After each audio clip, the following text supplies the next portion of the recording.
dan sebagainya dan sebagainya. Jadi tidak baik ya kita berdiam diri tentang sesuatu, dan tidak baik juga jika kita berbicara tentang sesuatu yang kita tidak punya pengetahuan di dalamnya. Ya, jadi saudara-saudara sekalian, ya inilah kehidupan kita ya. Karena kita harus yakin ya bahwa dalam perjalanan ini semua itu pasti ada ada konsekuensi ya. Jadi bahwa apapun yang kita kerjakan itu selalu ada konsekuensinya. Nah, tinggal kita mau memilih konsekuensi yang mana, ya kan? Nah, jadi kalau ya dalam kehidupan politik kita misalnya ya kan semua kepedihan itu gitu. Nah, jadi saudara-saudara ya, kita tidak usah risau ya, menurut ya ini saya mengatakan ini bahwa apapun yang menimpa kita yang tidak enak itu ya kan, kalau kita yakin yang kita lakukan itu adalah sesuatu yang baik dan benar, nggak ada yang perlu dicemaskan ya, nggak perlu kita resah ya. Kenapa? Karena ada tempat kita bergantung yang karena kita lakukan itu adalah sebuah yang benar. Jadi karena kita orang yang beriman, jadi orang yang beriman itu ya kita kuat ya, kita kuat ya, diterpa fitnah, isu ya, terus dan sebagainya ya kan. Kalau kita yakin bahwa yang kita kerjakan itu baik dan benar, tidak ada yang perlu kita risaukan. Biar sejuta hujat ya, sejuta framing untuk mendiskreditkan kita gitu kan, kalau kita yakin yang kita kerjakan itu adalah untuk kebaikan ya, bukan untuk hawa nafsu diri kita ya kan, yakinlah ya bahwa tidak perlu ada yang perlu dicemaskan ya. Ini ya terasa ya, sangat terasa kalau ingat-ingat bagaimana tahun 80 jilbab masih dilarang, kemudian ada peristiwa besar seperti peristiwa Priok, kemudian ulama ditangkap, diinterogasi, kita aktivis dikejar kemana-mana. Nah, tapi kita yakin ya fitnah dengan istilah-istilah yang sangat tidak enak yang kita terima. Tapi kalau kita yakin bahwa yang kita kerjakan itu adalah baik, yang kita kerjakan itu adalah semata-mata melaksanakan apa yang dicontohkan oleh para nabi dan rasul atau yang diperintahkan oleh Allah ya, maka tidak perlu ya kalau saya mengatakan apa yang kita takutkan ya kan ya. Kita berdoa saja kepada Allah, ya Allah, Engkau Maha melihat, Engkau Maha mengetahui, Engkau mendengar apa yang aku kerjakan, apa yang aku lakukan ya kan. Jika yang aku kerjakan itu salah ya Allah, Engkau ampunkan aku. Jika yang aku kerjakan ini benar, maka berikan aku pertolongan, berikan aku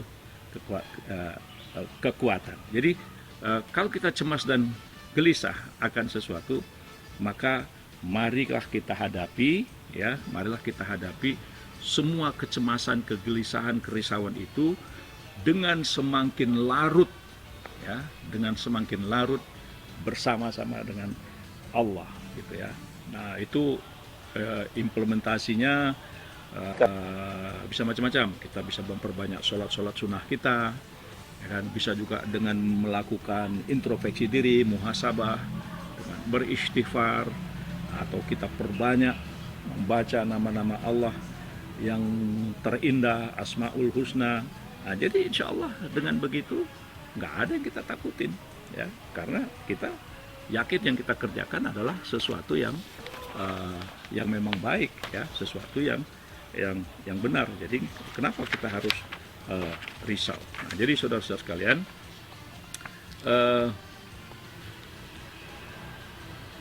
di dalam perjalanan ini ya, dalam perjalanan kehidupan kita itu, mulai dari bangun tidur sampai dengan tidur lagi, apapun posisi kita, apapun jabatan kita ya, kita juga harus paham, ya, karena para nabi, para rasul, para aulia, mereka melakukan yang baik dan benar saja pun itu tetap dihujat orang, tetap dia dikecam dan dicaci, tetap jadi pergunjingan, ya. Ya, ambil aja hikmah peristiwa Nabi Nuh, ya kan? Bayangkan Nabi Nuh, ya, dia mengingatkan anak-anaknya, keluarganya, tetangganya, saudara-saudaranya agar semuanya kembalilah mematuhi perintah-perintah Allah. Nah, tapi kan semua masyarakatnya waktu itu kan pada zamannya itu bergunjing, ya. Apaan ya itu kan, meremehkan, mengecam, mencela dan sebagainya. Nah, jadi sebenarnya saudara-saudara sekalian, pergunjingan-pergunjingan itu ya bergunjing, ya, karena bergunjing itu pada dasarnya adalah membicarakan sesuatu bukan yang hak, ya, tapi bergunjing itu adalah selalu mencari-cari celah, ya, tentang intrik, fitnah, ya, kalau bahasa sekarang itu framing, ya. Nah, sebenarnya itu sebetulnya menunjukkan kelemahan, ya, menunjukkan kelemahan, ya. Kalau ada istilah lagi, itu menunjukkan kebodohan. Jadi pergunjingan-pergunjingan yang dilakukan oleh mereka-mereka yang tidak berdasarkan kepada sebuah kebenaran, ya, sebenarnya itu menunjukkan kelemahannya, ya, menunjukkan kelemahannya. Nah, kalau kita ikutin di media-media sosial, kalau kita baca gitu kan, bagaimana ada orang yang begitu antusias membela, yang jelas yang dia bela itu secara nalar, secara logika itu sudah tidak sesuai lagi dengan nilai-nilai kebenaran yang objektif. Nah, jadi artinya mereka-mereka itu adalah orang-orang yang lemah, ya. Mereka adalah orang-orang lemah. Jadi pergunjingan itu adalah pada dasarnya puncak, ya, puncak dari show, pertunjukan dari orang-orang yang lemah, ya, orang-orang yang rendah, gitu. Nah, jadi kalau saya bilang kita tetaplah berada pada posisi senantiasa berada di jalan yang dituntun oleh Allah dan Rasulnya, ya, karena kehidupan kita ini, ya, semakin hari kalau kita tidak melibatkan Allah, kalau kita tidak bersama-sama dengan Allah, itu akan terasa pahit, ya, karena ya itu contoh yang sudah dijalani oleh siapapun, ya, dalam hidup ini, ya. Jadi oleh karena itu saudara sekalian, ya, agar supaya kita menjalani harapan ini, ya, tidak terjadi disintegrasi kemanusiaan kita, maka berharaplah hanya kepada Allah, ya, berharaplah kepada Allah, ya. Nah, kalau kita sudah berharap kepada Allah, maka itu adalah tempat kedudukan yang paling, ya, paling terhormat, paling mulia. Tapi ini, jika kita berharap kepada manusia, nah, itu biasanya pahit, ya. Jadi kalau kita berharap sama manusia, ya, kita ini kan sering ya gampang sekali berjanji, ya kan, tapi untuk menepatinya kadang-kadang sulit, ya. Jadi karena itu tidak ada tempat berharap yang paling indah terkecuali berharaplah hanya kepada Allah dengan semua ikhtiar yang kita lakukan. Nah, tetapi begitu kita balik, ya, kita berharap hanya kepada manusia, maka itu akan berbuah pahit. Jadi saudara-saudara sekalian, ini adalah perjalanan kehidupan. Kalau semua sahabat-sahabat Rasulullah, ya, kalau saya ambil misalnya yang seperti Abu Ayyub Al-Ansari, ya, Abu Ayyub Al-Ansari itu adalah orang kaya di Madinah, ya, orang kaya di Madinah. Nah, tapi karena dia sudah menerima, ya, keimanan, menerima Islam itu yang bersama-sama dengan Rasulullah, ya, ketika setelah selesai Rasulullah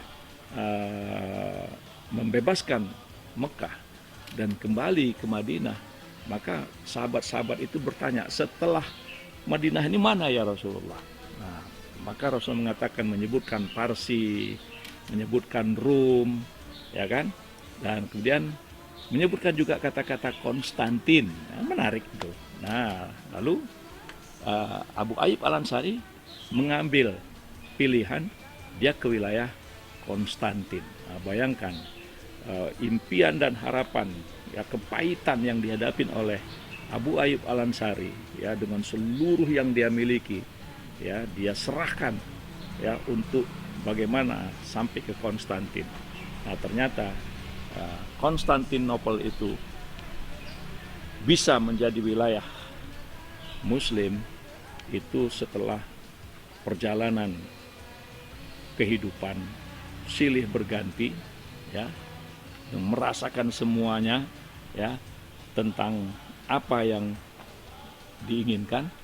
Dan kita bisa bayangkan jarak antara Abu Ayyub Al-Ansari era dia sampai dengan masa Muhammad Al-Fatih itu butuh waktu hampir 700 tahun. Tetapi itulah bahwa kalau kita sudah menjalaninya, ya, maka kita kalau kita sudah yakin berpihak kepada Allah, maka masalah waktu itu adalah urusan Allah. Kita hanya melangkah dengan bismillah, dengan mengharapkan ridho Allah saja. Bayangkan jarak antara Abu Ayyub Al-Ansari era dia sampai dengan masa Muhammad Al-Fatih itu butuh waktu hampir 700 tahun. Tetapi itulah bahwa kalau kita sudah menjalaninya, ya, maka kita kalau kita sudah yakin berpihak kepada Allah, maka masalah waktu itu adalah urusan Allah. Kita hanya melangkah dengan bismillah, dengan mengharapkan ridho Allah saja. Jadi itulah saudara-saudara sekalian. Namun karena kita ini manusia, manusia ini tidak sama, ya, tidak sama. Nah, dalam menghadapi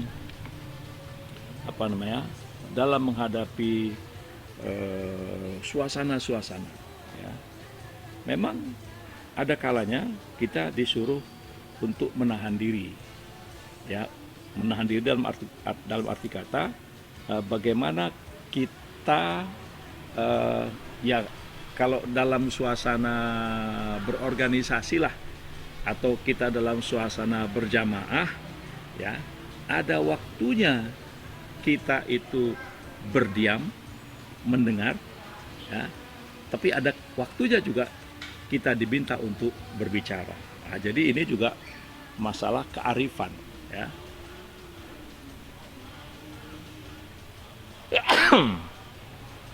Jadi ini bagaimana kita bisa arif di dalam satu suasana.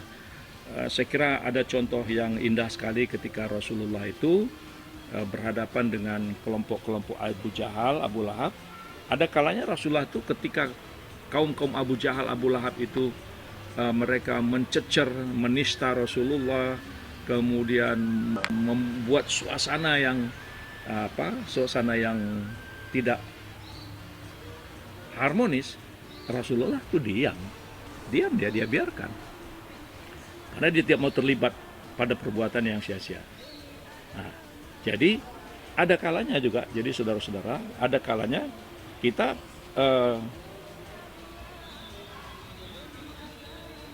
menghadapi itu, ya, menghadapi pergolakan kehidupan, ya, ada kalanya kita diam sampai kita disuruh bicara, ya. Nah, Kenapa? Kenapa? Karena ada etikanya, ada akhlaknya. Jangan sampai pas kita sedang asik berbicara, ya, asik berbicara, tahu-tahu disuruh diam. Nah, jadi kita harus pandai melihat situasi dan kondisi.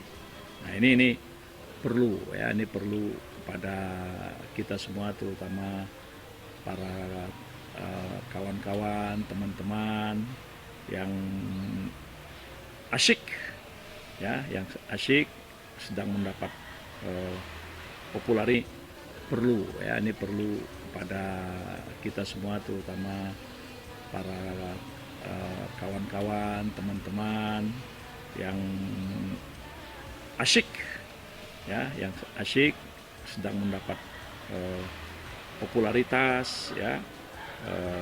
Jadi ada waktunya kita diam sampai kita diminta bicara, ya, daripada kita terus berbicara tapi kemudian disuruh diam. Jadi ini harus kita bisa mengambil posisi yang tepat dalam waktu yang tepat.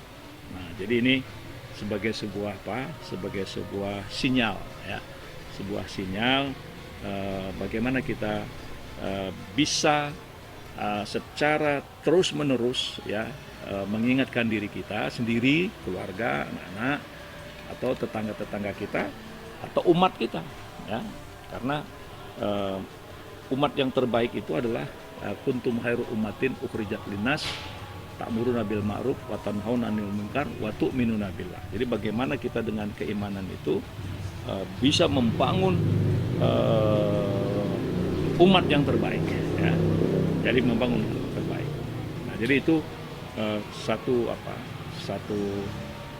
tuntunan, ya, satu tuntunan di dalam perjalanan kehidupan kita ini. Ya.